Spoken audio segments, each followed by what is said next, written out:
And breaking tonight, Robert Mueller, the special counsel running the investigation into possible ties between Donald Trump's campaign and Russia, is broadening his mandate. Tonight, the Associated Press reports that Mueller has assumed oversight of the Justice Department's ongoing criminal probe involving former Trump campaign chairman Paul Manafort, and the investigation, quote, may also expand to look into the roles of the Attorney General, Jeff Sessions, and Deputy Attorney General Rod Rosenstein in the firing of FBI Director James Comey.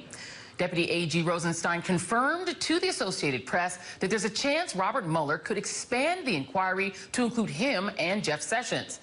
Now, here's what makes this even more interesting. Guess whose permission Robert Mueller needs in order to expand his investigation beyond what was in the original authorization? Deputy AG Rosenstein, who told the Associated Press, quote, I've talked to Director Mueller about this. He's going to make the appropriate decisions. And if anything that I did winds up being relevant to his investigation, then, as Director Mueller and I discussed, if there's a need for me to recuse, I will. You heard that right. The Deputy Attorney General may recuse himself from any oversight of the special counsel if the special counsel starts investigating him. The other big story that we're watching is a Bloomberg report that the White House is currently reviewing whether to invoke executive privilege in an attempt to block James Comey from testifying to the Senate Intelligence Committee next week. Today, White House Press Secretary Sean Spicer didn't rule out that option. Is the White House going to invoke executive privilege to prevent James Comey from testifying before the Senate Intelligence Panel next week? That committee hearing was just noticed, and I think obviously it's got to be reviewed. So that is not a no? No, I was just saying I don't. It literally, my understanding is the date for that hearing was just set.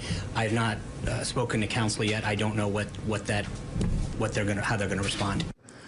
And late tonight, top Democrats on the House Judiciary Committee sent a letter to White House counsel Don McGahn warning the president not to block Comey's testimony, writing, use of executive privilege to block Mr. Comey would be a mistake. We also warn you that the public would likely, and perhaps rightly, view the decision as obstruction of justice. And according to a new report, the White House and the Justice Department may have good reason to be concerned about Jim Comey's testimony. The former FBI director apparently was never told by Jeff Sessions or by Rod Rosenstein that they were concerned about his leadership before he was fired. And now Comey's reportedly angry and ready to put almost anything and everything on the table in his testimony, including whether he felt pressure from the White House to back off the Russia probe, and details regarding the memos that he drafted following some of his conversations with Donald Trump.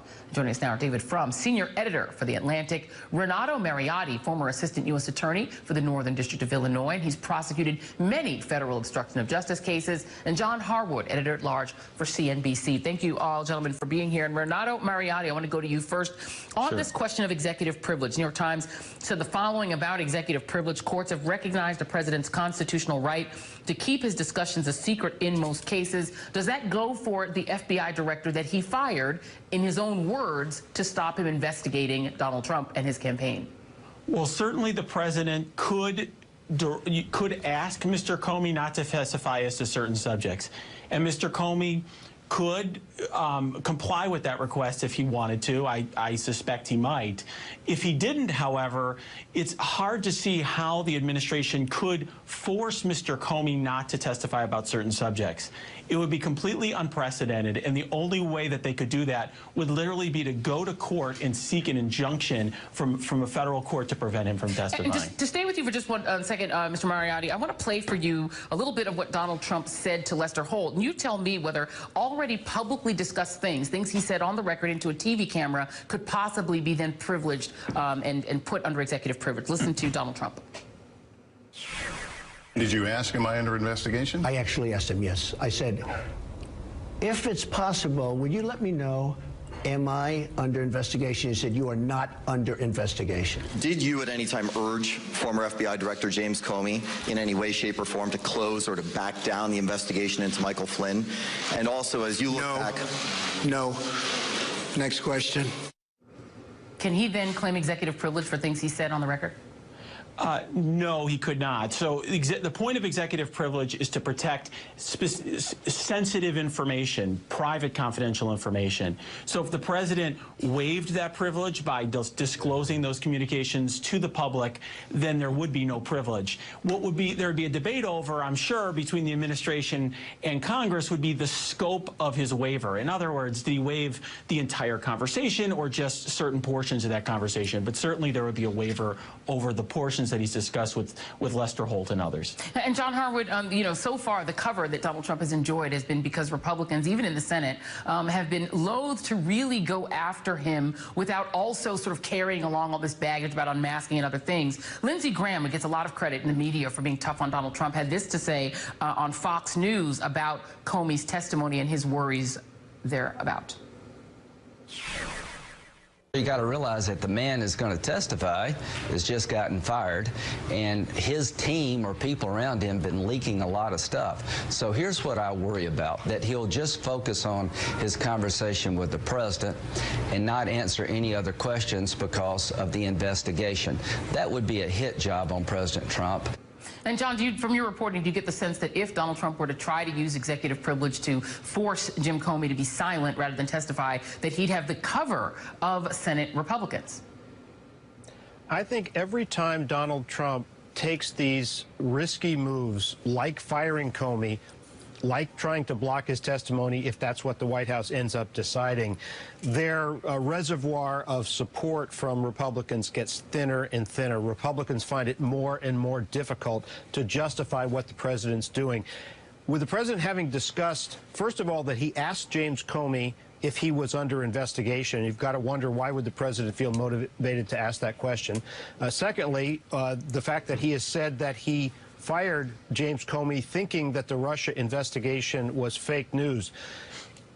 Who would think in that circumstance that President Trump would be trying to block that testimony for a good reason, for a reason related to the principles of protecting advice to the executive? Very few people and very few Republicans on Capitol Hill. I mean, but do you concur with that, David? I mean, so far Republicans have shown a complete tolerance for almost anything, no matter how scandalous. Donald Trump could exert executive privilege, and one would presume Lindsey Graham and John McCain and others would say he had a perfect right to do it, and they'd cover him, right? Look, they've gone pretty far down the road, and in a way, the worse he looks, the farther they go, because they're trapped, right? It becomes ever more inescapable that if he sinks, everybody else sinks. But notice, Donald Trump doesn't have a legislative strategy about this. He doesn't ask the Republicans first. As John said, he makes these risky moves, he counts on the Republicans to follow him, and that's a good calculation until one day it stops being a good calculation. I want to direct attention, though, to something that was said in your setup package, because this does deserve some attention. You had that clip of Vladimir Putin seemingly denying the hack, but later in that same interview, he said he acknowledged that the hack was probably done by what he called patriotic Russians.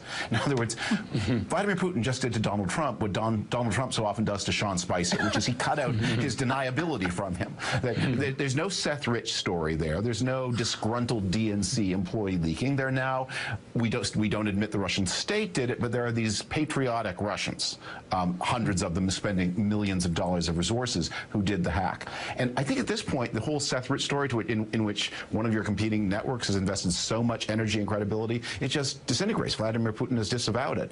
And that's also an important moment, because it takes away the possibility for Republicans in the Senate to say this was anything other than a hostile foreign attack on the American electoral process. Yeah, and it does seem that the cover stories keep getting whisked away. You know, John Harwood, you also had the Washington Post come out and reveal that the House Intelligence Committee, which has spent a lot of time talking about unmasking and saying Devin Nunes and others saying that's what we really should be focusing on. Well, it turns out they did it as well. Last year, the Republican-controlled House Intelligence Committee asked U.S. spy agencies to reveal the names of U.S. individuals and organizations contained in classified intelligence on Russia's meddling in the 2016 election. Same practice they accuse Obama of. There doesn't seem to be a lot of cover left.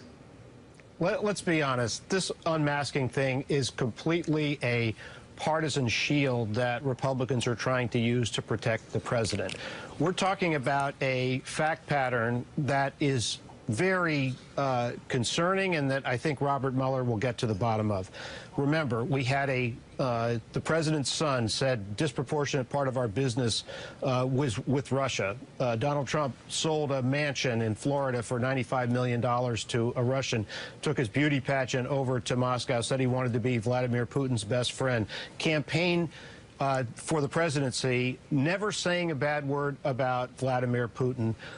Russians had a massive hack of targets within the United States to try to tip the election in the assessment of our intelligence agencies toward Donald Trump. Donald Trump becomes president, fires the FBI director investigating the interference in the election, and then on his first trip abroad does precisely what Moscow has sought for a long time, which is place strains in the Western alliance.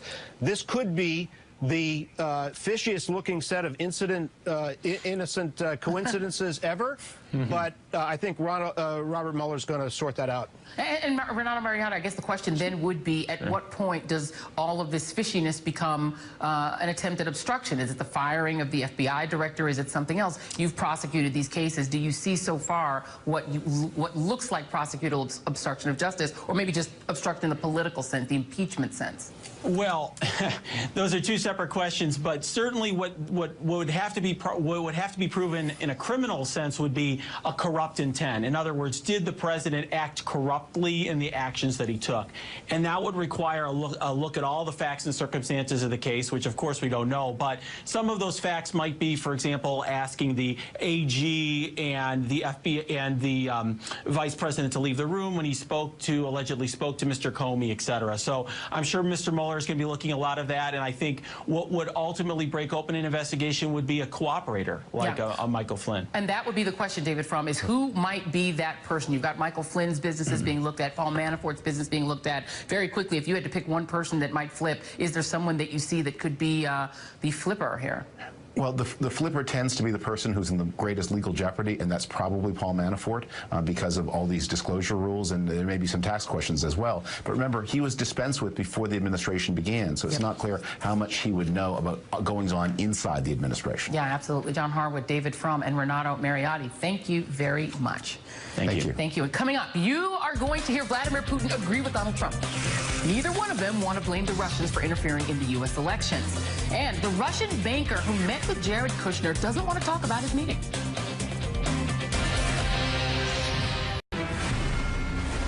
Sergei Gorkov, the Russian banker who had a secret meeting with then-President-elect Donald Trump's son-in-law, Jared Kushner, in December, now refuses to say what the two men talked about in that meeting.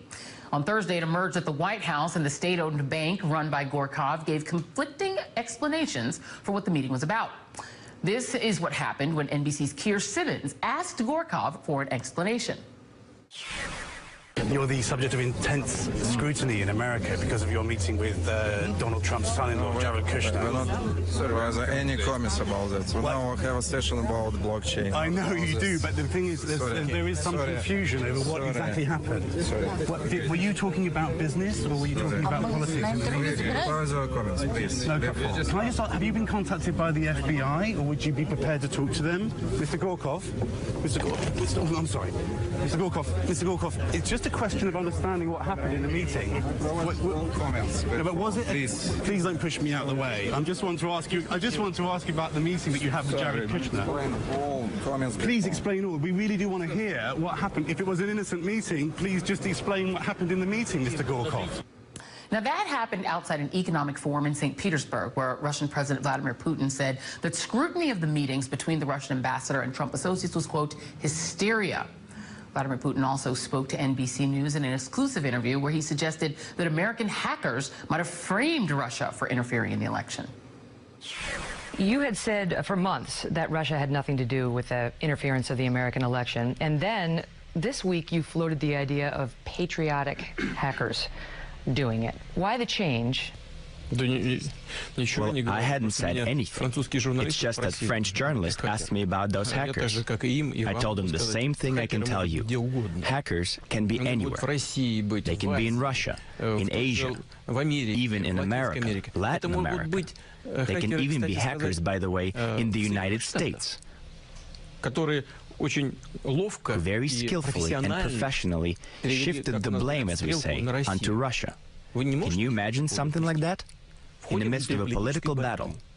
By some calculations, it was convenient for them to release this information, so they released it, citing Russia. Could you imagine something like that? I can. And you can see that full interview with Vladimir Putin on Sunday night, 7 p.m. on NBC. And joining us now, Max Boot, Senior Fellow for National Security Studies at the Council on Foreign Relations and a former Defense Policy Advisor for Mitt Romney, 2012. And also joining us is Adrian Karatnitsky, Senior Fellow at the Atlantic Council and an expert on Russia. So I want to start with you, Adrian, and go back to the Gorkov meeting. There were these two conflicting stories back in March when we first learned about the meeting between Jared Kushner and this banker, Sergei Gorkov. The bank said the meeting was in Jared Kushner's capacity as a business owner, that they were meeting with various American business people and trying to expand relations. The White House, or the then incoming White House, said, no, no, no, this was Jared Kushner acting as a diplomat, which seems to ring more true. Do these banks meet with people in their diplomatic capacity? Well, first of all, Mr. Gorkov is not a banker. He was educated at the Security Service Academy of the USSR, the successor of the KGB. He then worked for Yukos, a company that Mr. Putin crushed. And he was the only one in that network of executives that moved to London, then came back and got elevated into key government positions. And people in that bank who fled the country, or Mr. Khodorkovsky, the oligarch that Putin crushed, believe, according to a story in Russian Forbes, that he cooperated all the way through with the security services. He may have been a plant. So Mr. Gorkov is very likely not a banker, and anyone who is in a responsible position in a transition of an elected, of the elected president-elect of the United States should be open to getting proper intelligence about who he's meeting with, and to know that he's probably meeting with a Russian agent of the Russian state and in effect, a Russian security official. And in fact, Max, the Washington Post reported on Thursday that there's a suggestion that Sergei Gorkov may have actually flown directly to see Vladimir Putin right after meeting with Jared Kushner. This story says that a 19-seat twin-engine jet owned by a company linked to this bank, VEB, flew from Moscow to the United States on December 13, departed from Newark Airport outside New York City at 5:01 p.m. December 14. That's according to FlightAware, which sort of tracks these things. The plane's previous flights closely mirror Mr. Gorkov's publicly known travels in recent months, including his trip to St. Petersburg this week. And after leaving on December 14, the jet headed to Japan, where Putin happened to be visiting on December 15th and 16th. So you have all of these sort of movements that make it appear that, in fact, he was a Russian agent. Can you explain how it could be that an American business person, for instance, wouldn't have known? Because these weren't sanctions about the hacking. These were actually sanctions related to the invasion of Crimea. Right, and of course, let's keep in mind, Jared Kushner was not a standard American businessman. He is the son-in-law of the president-elect, who also just met with the Russian ambassador and allegedly suggested to him that he set up a secure communications link using Russian equipment to communicate a back channel to Moscow right after an election in which Putin and his intelligence service intervened to help get Donald Trump elected. And by the way, remember, these are not the only links between them. Reuters reported a couple of weeks ago that there were 18 previously undisclosed contacts between the Trump campaign and the Russians between April and November of 2016. And recall, for example, that Kushner was the head of data analytics for the Trump campaign, and we now know that the Russians were advertising on Facebook to help the Trump campaign. So that suggests some things that they may have been talking about. Yeah. I mean, this really, again, there could be an innocent explanation for this, but I have no idea what it could possibly be. And the Trump campaign, the Trump administration has not advanced an innocent explanation. And Adrian Karatnitsky, and then you have this information that emerged this week that the Trump administration incoming was actively seeking a way to unilaterally potentially drop sanctions against Russia, to give them back the facilities that were taken from them by the Obama administration because of the hacking. I mean, it does sort of build toward a pattern that this was an agreement. I mean, but remember, General Flynn was there in the early days. He had the very few days that he was there, and we know, and we knew even before this, his relationship with Russia today, the fact that he was receiving funds from the Russians. You know, look. It's clear that that if not for all of these issues that have emerged, President Trump would have wanted to reach an accommodation with Russia or find some kind of a new concordat with Russia. And why does Vladimir Putin want that so badly?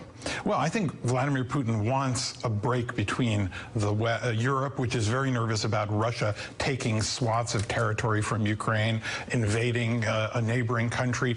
You know, Russia has built up a huge military presence on its western perimeter. It was Putin that dropped the conventional forces in Europe treaty, and of course I shouldn't be taking, you're the expert on security issues, but in any event, Russia is positioned militarily in a very aggressive posture. You know, they talk about NATO expansion, but the U.S. withdrew hundreds of thousands of its forces from Europe, and instead they got like the Baltic states and so on. So Europe is relatively weaker in its military posture relative to what it was before the Cold War, with the Russians shifting massively their forces to the western perimeter. Yeah, and very quickly, who would have been on that campaign in a position to tell Jared Kushner that, wait a minute, you know, here's the situation with Russia, this is who this supposed banker might be? Who on the campaign would have been doing those briefings?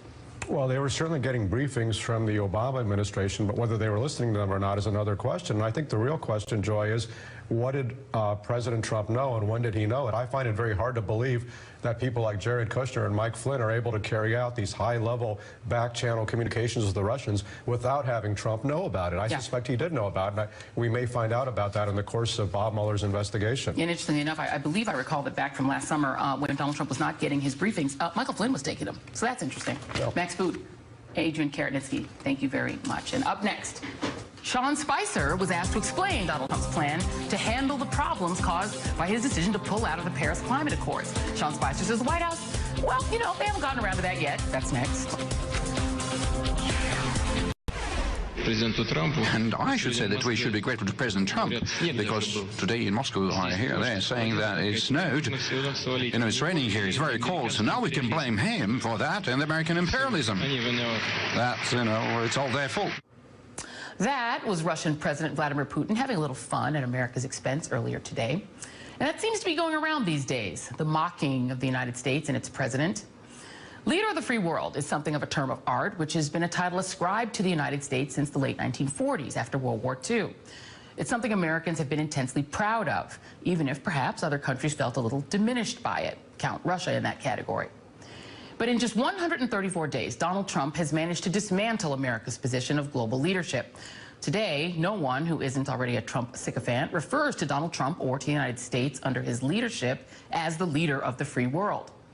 As if to underscore that point, Donald Trump this week abdicated America's leadership on the definitive issue facing the planet: mankind's fight to slow down the effects of climate change.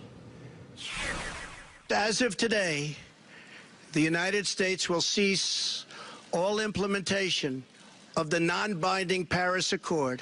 We don't want other leaders and other countries laughing at us anymore. I was elected to represent the citizens of Pittsburgh, not Paris. Former Secretary of State John Kerry sums it up this way in an interview with MSNBC's Andrea Mitchell. Well, my immediate reaction is that it's an extraordinary abdication of American leadership. It is a shameful moment for the United States to have unilaterally walked away from an agreement which did not have one other country requiring us to do something. It was a voluntary program. We designed the program. The president was not truthful with the American people today, and the president who talked about putting America first has now put America last. Now, the world's new titular leader will either be China or come from the European Union. Think of Germany and France. In fact, here's the French president, Emmanuel Macron, making his case for the title. Tonight, I wish to tell the United States, France believes in you. The world believes in you. I know that you are a great nation. We all share the same responsibility. Make our planet great again. So why would Donald Trump toss out America's position of global leadership by pulling the United States out of the Paris Agreement? Something that, by the way, won't even kick in until 2020. Spoiler alert, it wasn't about Pittsburgh. We'll tell you the real reason he did it next. News doesn't just break. The rest of the world applauded when we signed the Paris Agreement. They went wild. They were so happy. For the simple reason that it put our country, the United States of America, which we all love, at a very, very big economic disadvantage. They don't put America first. I do, and I always will. Joining us now, Michael Grunwald, the senior writer for Politico magazine, and back with us, Max Boot. Michael, you know, Brian Deese, former senior advisor to President Obama, pointed out today on Twitter that the Paris Agreement was entered into force on 11/4/2016, November 4th. The earliest that Trump could even exit it is 11/4/2020, the day after the 2020 election. So if this wasn't about really ending the agreement, which you can't do for 4 years, what was it about? Well, it was about politics. It was about sort of extending a middle finger to the rest of the world, sort of reinforcing his brand as a global renegade who won't let all those foreigners tell America what to do. And it was reaching out of his base and reminding him that he shares their resentments of, you know, smarty pants scientists and fancy pants global elites and the tree-hugging squishes who look down on the real Americans who, you know, dig coal and drill for oil and do real American kind of things that he likes to align himself with. And, you know, Max, you could hear in Donald Trump's voice and sort of see in his affect when he talked about the rest of the world applauded when we signed the Paris Agreement. That applause bothers him.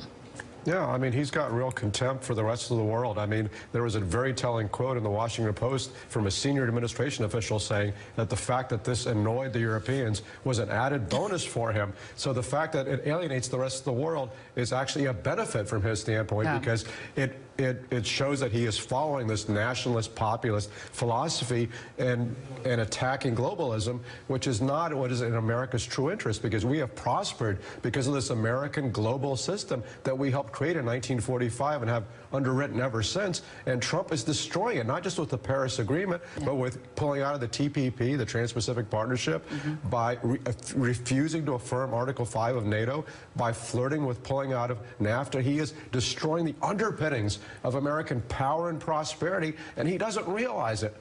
He's too dense to realize what he's doing. Yeah, and Steve Bannon loves that he's doing. The first two things, Michael Grunwald, that Max Boot just mentioned, benefit China, Donald Trump's supposed nemesis. He's actually helping China to assume global leadership, so that can't be a good thing. So why do you suppose that his followers, his base, his voters are so much for this? Well, remember the campaign. It was really about anger and resentment. If you went to any of those rallies, it was about calling out the Mexicans, calling out the Chinese, this sort of just lashing out at the world, at people who didn't look like his supporters. And this is more of that. You know, it's about, he's portraying himself as the kind of Obama's photographic negative, where, you know, Obama hung out with his cosmopolitan elites and his citizens of the world pals. You know, this is the opposite. This is saying, you know, screw you to those people. Yeah, and, you know, Max, you know, Sean Spicer today in the press briefing, he actually admitted that the White House does not actually have another plan. You know, you have cities all over this country that are saying, no, we're going to go ahead and follow the Paris Climate Accord rules. You have states that are entering compacts to follow them anyway. He can't stop them from doing that. They actually don't have a plan B. Right. I mean, this has nothing to do with the merits. I mean, that's pretty obvious, because everything that he said about all the costs imposed by the Paris Peace Accord, it's all BS. It has no relation to reality because it's a voluntary, non-binding agreement. He could have reduced it. He, in fact, is reducing the targets so that we could actually reduce our compliance while staying within the framework of the Paris Agreement. So it's not about the merits. It's about this symbolism of this big up yours to the rest of the world.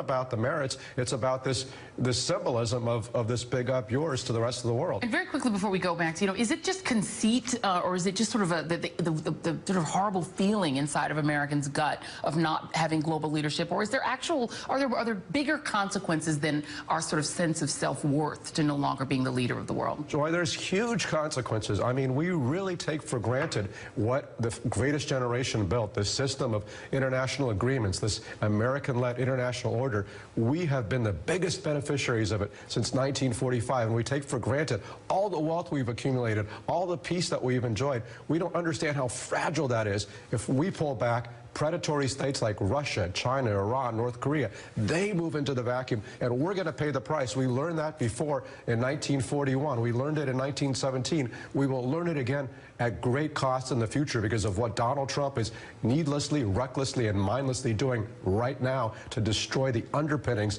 of the American-led international order. You know, in my lifetime, 99% of Republicans agree with what Max Boot just said. That is what is so insane. Max Boot and Michael Gronwald both have amazing pieces on this. You guys should Google them and read them. And coming up, thank you both, gentlemen. And coming up, Russia's problems are making it harder for the White House to do anything. Well, the Russia problem is making it harder for them to do anything, including the president's plans to gut Obamacare.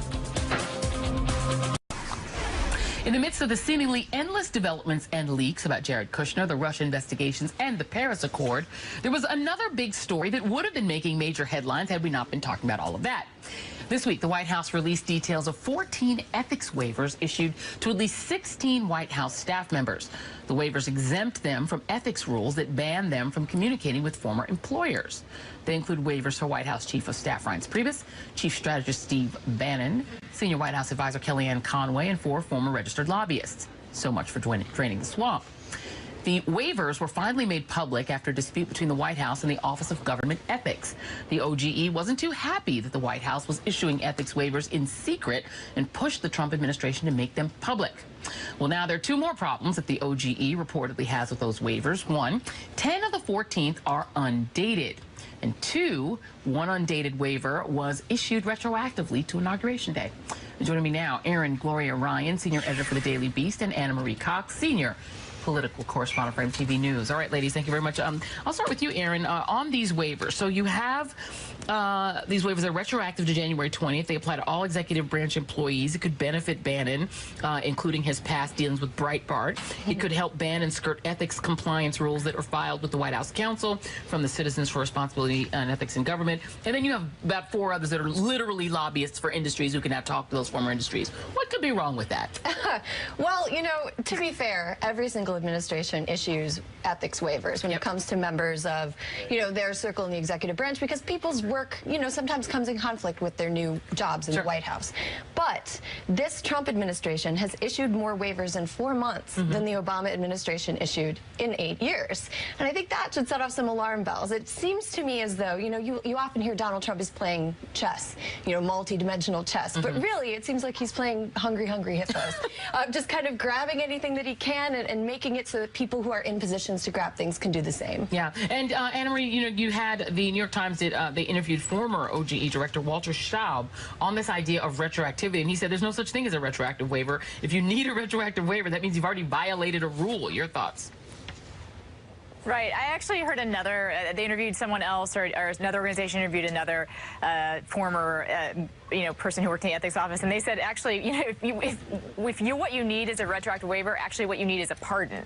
I mean, like, you've already done something wrong. Like, there's a name for a retroactive waiver, and that's a pardon. You know, like, that means you know that you did something that violated the rules if you're asking for it to be wiped out retroactively, right? Yeah. So I wonder what it is they're literally covering something up, right? I mean, they're covering a lot of things up, but they're covering up something now because some rules are violated, or else they wouldn't have to, you know, issue these to be retroactive. And let's be very clear, like Go ahead. No, go ahead. No, I was going to say, like, well, the Steve Bannon one is so he can communicate with Breitbart, you know, so we have an official propaganda wing of the government, like, operating out of the White House. I mean, this is scary stuff. I mean, we can laugh about it and we can be incredulous about it, but, you know, there's an official government organ operating out of the White House, and it has a White House press pass, too. That's just so strange and unsettling. I mean, I'm glad we're talking about this. Right, but Aaron, go. No. Oh, I was going to say one thing that is extremely frustrating about this is that we can't do anything. Like, there's no recourse. We can wag our fingers. We can say, this is bad, this looks really bad. But, like, the people that it looks bad to don't matter to the Trump administration. Right. And just to be clear, for those who are not clear on it, not only do you have Reince Priebus and Kellyanne Conway, who both had former contact with the RNC, and as Anna Marie mentioned, of course, Steve Bannon and Breitbart, you've got Don McGahn, who's the White House counsel, used to work for Jones Day, a law firm he can now talk to and communicate with. You've got Joshua Pitcock, who was Indiana's lobbyist in Washington, who can now be in the room when issues involving his former state are discussed. You've got Andrew Olmem, who lobbied bankruptcy and securities issues. He can now talk with former clients, and he can be involved in the Puerto Rico financial crisis dealings, which benefited his former firm. You've got people from the energy, oil, and gas industry that can now get involved in policy on that, and former tax and retirement policy lobbyists for Fidelity who can now talk about tax policy. So it's actually, they can still weigh in on policy that benefited their former industries. We're going to talk more about this, but stay with us. Up next, another Obama success that the current president is targeting. With all the news about Russia, you might be wondering what's going on with the Senate and the effort to repeal and replace Obamacare. Well, listen to this exchange with North Carolina Republican Senator Richard Burr, who's on the Senate's Health Committee.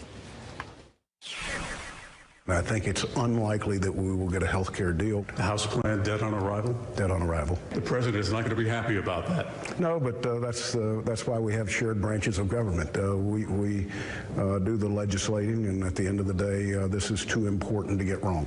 Do you predict at the end of this year that there would be something coming out of the Senate? I don't see a comprehensive health care plan this year. Now, for a different view of the Senate's progress, here's an exchange with Texas Republican John Cornyn, who's part of the group of 13 working on the Senate's version of the bill. Do you think that we can get a repeal and replace of Obamacare done by the end of 2017? Oh, absolutely. We'll get it done by the end of July at the latest. Aaron, Gloria Ryan, and Anna Marie Cox are back. Anna Marie, who's right here? Are they ever going to get this done? And should we want them to get it done? Well, we don't want them to get it done, but also I don't think they will. I mean, I think that, yeah, I mean, I think, you know, this president just keeps tripping over his thing I probably can't say even on late night MSNBC. That's the thing. He's just stepping on it all the time. And in this, you know, the Russia investigation and these other various scandals, that's one of the reasons why the Senate is mad. I mean, I think that one of the reasons why Burr said what he said is, like, I think that senators are trying to telegraph to the president, clean up your act, or else we can't even do the stuff that we thought we were going to be able to manipulate you into doing. you know, like we can't even pass like all the old-fashioned GOP stuff that we thought we were going to be able to do behind your back, the President Pence stuff. But one thing that they can do that is, but you know, they're go on. Right. I think I know where you're going. Go ahead. You know, you said President Pence, and when you say Pence, I say get rid of the right to abortion. So, listen, Aaron, there is progress on one front, if you want to call it that, on the Republican side, and that is going after women's liberties, you know, going after women's reproductive rights and going after the birth control mandate. The New York Times and Vox are reporting that the White House is acting to roll back the birth control mandate for religious employers. They're using religious exemptions to do that. They're going after Planned Parenthood. They're getting that part done. Right, and when you said progress, I think it's Handmaid's Tale style progress. It's definitely not actual progress. So something happened this week that was a little disturbing, I think, to people who care about women's health, women and people who care about women. There was a draft of a proposed rule change that would change what kind of employers are allowed to use religious exemptions to stop covering contraceptives for their employers. Now, people in Washington who were watching this knew that something was coming down the pike, but they didn't know to what extent it would affect just, how many women it would affect and how sweeping the change would be. This is so much bigger than people thought it would be. This proposed rule change would affect any employer. It would allow any boss to stop covering contraception for religious or moral reasons. Would this need to go through Congress? No. This is a rule change that goes through it goes through the Health and Human Services Committee, and now it has to be approved by one more person, the OMB. Yeah. And there's nothing really that can happen besides like a lawsuit after the fact. Yeah, and Anna Marie, then you look at the senators who are actually working on the health care bill, and if we put up a list of them, there's something that they all have in common. Oh, there they are. There's a few things that they have in common. There aren't any women making these decisions. Weird. That's so strange. In a way, we have to be grateful that they're not going to be able to do this health care thing if Burr is right, because actually one of the justifications for this rule change is that women already have plenty of access to birth control, and they cite Medicare and they cite Title X as being ways that women have access to birth control, which is, as I know the wonks among us know, that those are actually targets of the Trump administration. As you know, the Trump administration changed the rules around funding of Title X organizations so that if you provide abortions, you will not get funding from a state, which means whatever. They don't want women to have birth control, and they're pretty straightforward about it. And they're pretty straightforward that it has to do with women's sexual behavior, not with an objection to abortifacients. In the rule change, they cite the negative outcome of increased sexual activity outside of marriage as being one reason that birth control, that you shouldn't necessarily provide birth control to young women. Right, and it's only birth control that you can object to. It's only birth control. That's the only thing you can have more. You can't, not blood transfusions, not Viagra, nothing else religion could have objections to except birth control. Not Viagra? No. Shut the front door. Anna Marie Cox and Erin Gloria Ryan. 3 names apiece. Thank you for being here. Really appreciate you both. And that is tonight's Last Word. Thank you very much. And the last word is next.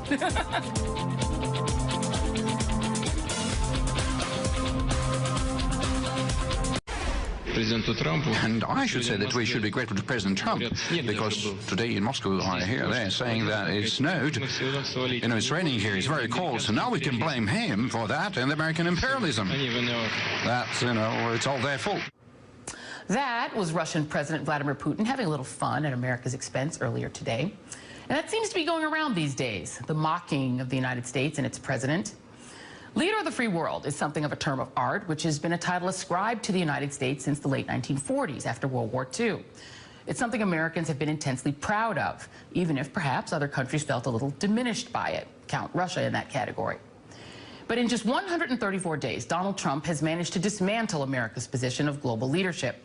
Today, no one who isn't already a Trump sycophant refers to Donald Trump or to the United States under his leadership as the leader of the free world.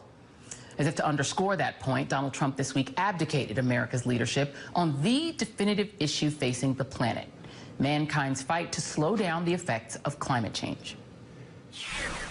As of today, the United States will cease all implementation of the non-binding Paris Accord. We don't want other leaders and other countries laughing at us anymore. I was elected to represent the citizens of Pittsburgh, not Paris. Former Secretary of State John Kerry sums it up this way in an interview with MSNBC's Andrea Mitchell. Well, my immediate reaction is that it's an extraordinary abdication of American leadership. It is a shameful moment for the United States to have unilaterally walked away from an agreement which did not have one other country requiring us to do something. It was a voluntary program. We designed the program. The president was not truthful with the American people today, and the president who talked about putting America first has now put America last. Now, the world's new titular leader will either be China or come from the European Union. Think of Germany and France. In fact, here's the French president, Emmanuel Macron, making his case for the title. Tonight, I wish to tell the United States, France believes in you. The world believes in you. I know that you are a great nation. We all share the same responsibility. Make our planet great again. So why would Donald Trump toss out America's position of global leadership by pulling the United States out of the Paris Agreement? Something that, by the way, won't even kick in until 2020. Spoiler alert, it wasn't about Pittsburgh. We'll tell you the real reason he did it next. News doesn't just break. The rest of the world applauded when we signed the Paris Agreement. They went wild. They were so happy. For the simple reason that it put our country, the United States of America, which we all love, at a very, very big economic disadvantage. They don't put America first. I do, and I always will. Joining us now, Michael Grunwald, a senior writer for Politico magazine, and back with us, Max Boot. Michael, you know, Brian Deese, former senior advisor to President Obama, pointed out today on Twitter that the Paris Agreement was entered into force on 11/4/2016, November 4th. The earliest that Trump could even exit it is 11/4/2020, the day after the 2020 election. So if this wasn't about really ending the agreement, which you can't do for 4 years, what was it about? Well, it was about politics. It was about sort of extending a middle finger to the rest of the world, sort of reinforcing his brand as a global renegade who won't let all those foreigners tell America what to do. And it was reaching out of his base and reminding him that he shares their resentments of, you know, smarty pants scientists and fancy pants global elites and the tree-hugging squishes who look down on the real Americans who, you know, dig coal and drill for oil and do